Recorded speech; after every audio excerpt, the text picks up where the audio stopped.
Here we're going to be talking about 5 tips that will instantly improve your Spanish pronunciation. First off, if you like the video, if I could please get you to subscribe to the channel, hit the notification bell so you know when I make new videos, and give the video a like and comment if you have any questions that you want answered about Spanish. First off, I want you to keep in mind that being able to flow your words together quickly and with a good accent takes some time and it takes a lot of speaking practice. But I've always been a believer in not just the quantity of practice that you have, but the quality of practice that you have. If you play golf, you know that the golf swing is a very complicated thing. And if you just go and hit 100 balls with a bad form, then you're not really practicing. But if you just hit a few balls with really good form, you're gonna get a lot more out of that. So I like the idea of practicing with a good accent so that the more that you practice with good practice, the better you'll get over time. So I'd like to think that the same concept applies to the Spanish language, and it does. The first tip that I'm gonna give you is the letter D, or the D sound in Spanish. When I figured this out, my pronunciation instantly improved, and I mean drastically. Let's look at how we pronounce the D sound in English.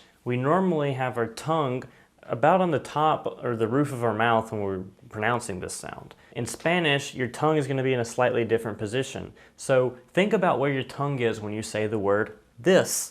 The TH in this specifically. So it's kind of right behind our front teeth. This is exactly where we want our tongue when we're pronouncing the D sound in Spanish. It's definitely a softer sound than it is in English. I'm gonna say these two words, and first I'm gonna say it with an American accent, with an American D sound, and then I'm gonna say it with proper Spanish pronunciation, and you're gonna instantly see the difference. Dedo, ciudad.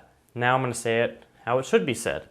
Dedo, ciudad. So there's a big difference between how the D sounds in English versus Spanish. Now, I want to mention that if you have a D in the middle of a word or at the end of a word, it's typically a bit softer, which is why when you say dedo, which means finger, the D at the beginning of the word, it's pronounced slightly harder than if it were in the middle of a word.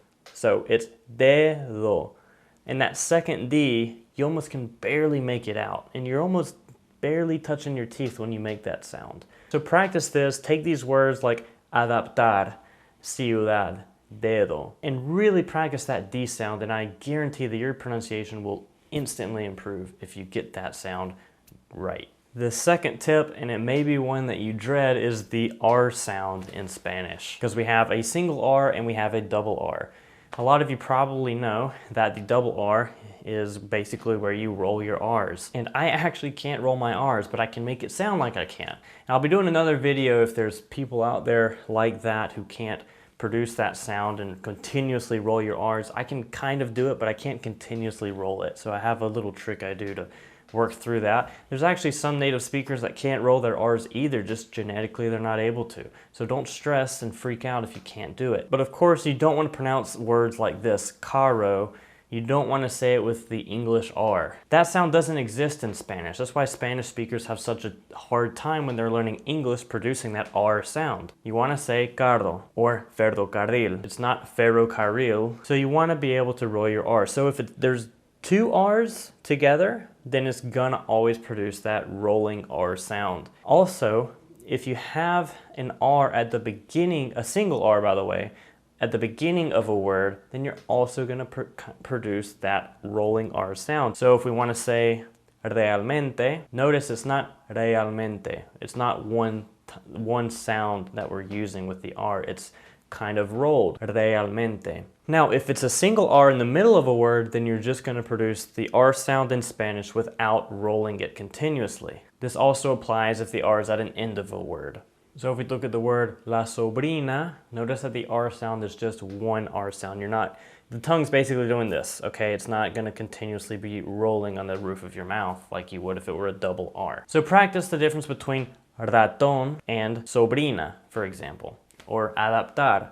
Notice the difference in the sound. The third thing you have to get down if you're looking to improve your Spanish pronunciation are the vowel sounds. Now luckily in Spanish, the vowel sounds are really easy because in English they change a lot. For example, if I take the word read versus read, it has the same spelling, but depending on the way I pronounce it, it can have a completely different meaning. In Spanish, this won't ever happen though. If you have the letters A, E, I, O, U, they're always gonna sound the same. There are a few very few exceptions, like if you take the letters U, E together, it makes a sound.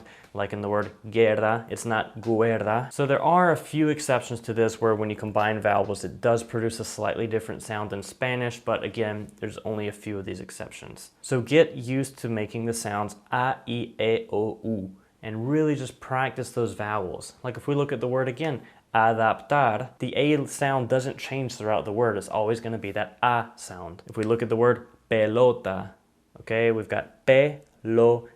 All of those vowel sounds are always going to sound the same throughout the word. They're not going to change. I recommend breaking up Spanish words into their syllables and practicing that way, because when you practice that way and you just slow it down a bit, you're going to do the right pronunciation, and then you slowly start to speed up your words. For example, if I go pelota, pelota, pelota, pelota, you're going to get more quality practice doing that with words that normally would be hard for you to pronounce. The fourth sound we're going to look at to improve your Spanish pronunciation is the T sound, or just the letter T in Spanish, because it does have a slightly different sound than it does in English. Listen to the difference in this word, for example. Tigre versus tigre. Okay, the second one was how it should be pronounced, and that's how they pronounce it in Spanish. Really, the T in English is pronounced slightly harder, okay? So that's why it sounds in English, it would be more like tigre as opposed to tigre. Your tongue's gonna touch, again, the top of your teeth, kind of like with the D sound, and it's a much softer pronunciation than the T sound in English. The T sound, normally our tongue's touching the roof of our mouth. In Spanish, we're gonna move our tongue slightly more towards the front of our mouth, and it's a little bit softer sound than in English. The fifth tip is the letters B and V in Spanish, because they make a very similar sound. It's really just like the B sound, the letter B in English. There might be a slight difference technically, but when you're actually speaking in a conversation, the sounds are so similar that it doesn't really matter. In fact, a lot of Spanish speakers that maybe don't spell too well will oftentimes interchange the B and the V by accident, just because the pronunciation is so similar. So you don't want to sound like this, voy a ir. You want to say voy a ir. So think about that whenever you see the V sound, just go ahead and make it sound like the letter B in English, and you'll be okay. Hope you enjoyed this video. Please give it a like if you did. Again, subscribe to the channel for more videos in the future. Comment down below if you have any requests for videos or any questions at all, and have fun learning. Hasta luego.